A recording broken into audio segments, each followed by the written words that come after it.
Here we have Stay Still, being put on XBSX, courtesy of Dolores Entertainment. This is a first-person psychological horror game that has you staying in this house. And this house, something's happened in this house, and you have to figure out what's happened.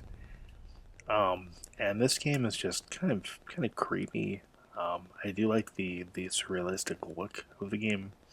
It tries to be realistic, but at the same time, there's not I appreciate the fact that it's going for realism with lighting and everything, but I mean, you can tell it's a game, obviously, but it tries to portray realism, which I do appreciate.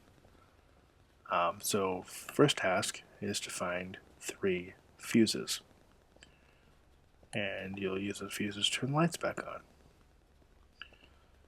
You can't run in the game. You just have to walk everywhere.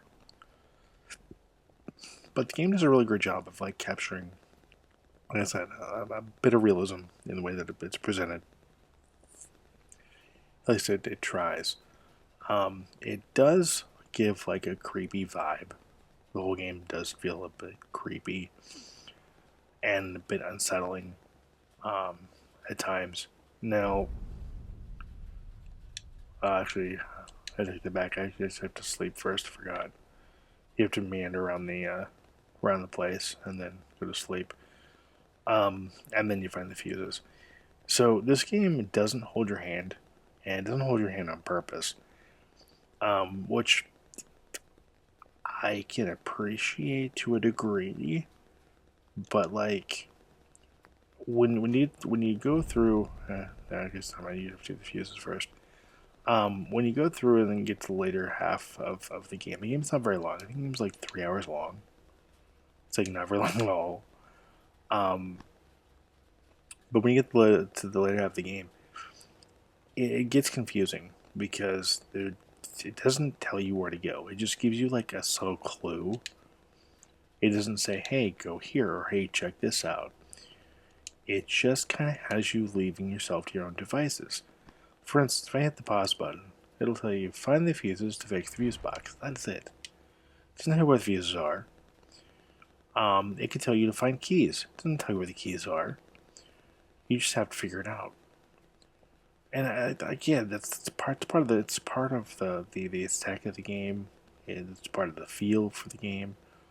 But when you get to the later half of the game, there really should be a sense of direction, a sense of nudging in the right direction. It just isn't. And I think that gives a sense of like false. To me, it's like false longevity of the game. Like you're playing this long because you have to, because the game doesn't tell you where to go. You're simply just lost, and a game shouldn't do that, in my opinion. I mean, there's an extent of leaving your own devices, and then there's the extreme this game goes to. Um, Again, I appreciate what the game tries to do. The game is very well made. It is very well done. It does have that. It does have to me like very much a PT vibe to it, and I'm here for that. It's a great experience. But as awesome as this game is, see now it tells you to find a bed.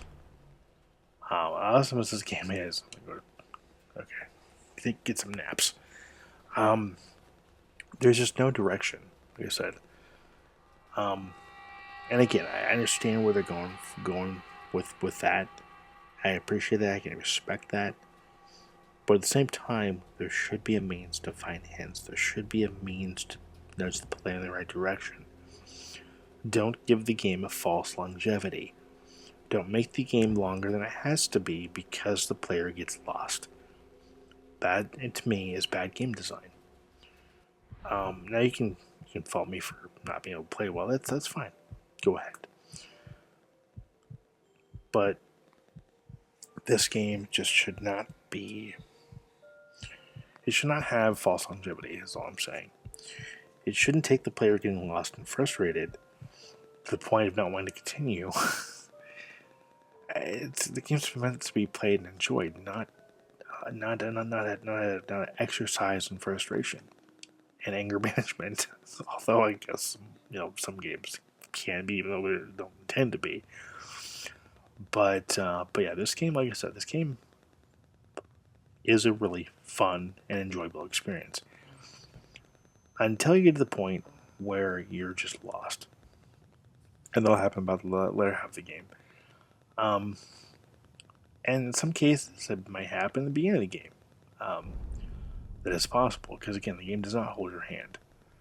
And again, I respect the fact that it's part of the immersive experience. I get that. Get the flashlight. But yeah, this is Stay Still. It is a wonderful game, albeit a game that's an exercise in false longevity, but it is a decent and kind of spooky experience. It's a fun game for what it is. I'm going to go ahead and leave it here, though. I do want to thank the Lord's Entertainment for their opportunity. I want to thank you for watching. Thank you for subscribing. And as always, next time, take care and happy gaming.